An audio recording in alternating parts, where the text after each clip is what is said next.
আসসালামু আলাইকুম, ধন্যবাদ। অনেকগুলো প্রশ্ন এবং কিছু কমেন্ট এসেছিল, প্রশ্নের ভিতরে কিছু প্রশ্ন এসেছিল, আমি সব একবারেই আপনাদের সাথে এটা নিয়ে আলোচনা করতে যাচ্ছি।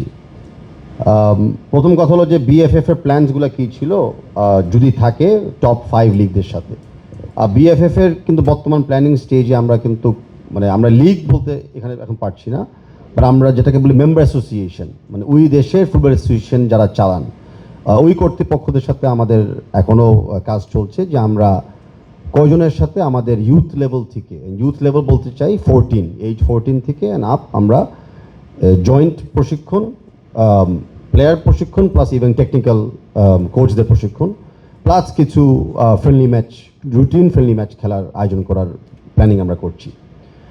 আর লিগের ব্যাপারে ওয়েবসাইট আছে ট্রান্সফার মার্কেট ফুটবলে, সেখানে যদি আমরা যাই আমরা কিন্তু কখনো বাংলাদেশি কোনো প্লেয়ারদের ট্রান্সফার বা প্লেয়িং কোনো রেকর্ড বা হিস্ট্রি আমরা দেখতে পাচ্ছি না, কারণ কারো কোনো ইন্ডিভিজুয়াল ডাটা বেস প্রোফাইল নাই। তো আমরা আশা করি যে এই বছরের শেষে যখন ইন্ডিভিজুয়াল প্লেয়ারদের এবং ফিমেল প্লেয়ারদের প্রোফাইলগুলো রেডি হয়ে যাবে, তখন আমরা বিদেশি ক্লাবগুলা যারা এই লিগগুলোতে খেলে তাদেরকে আমরা স্কাউটদের মাধ্যমে প্লেসমেন্ট করতে পারবো।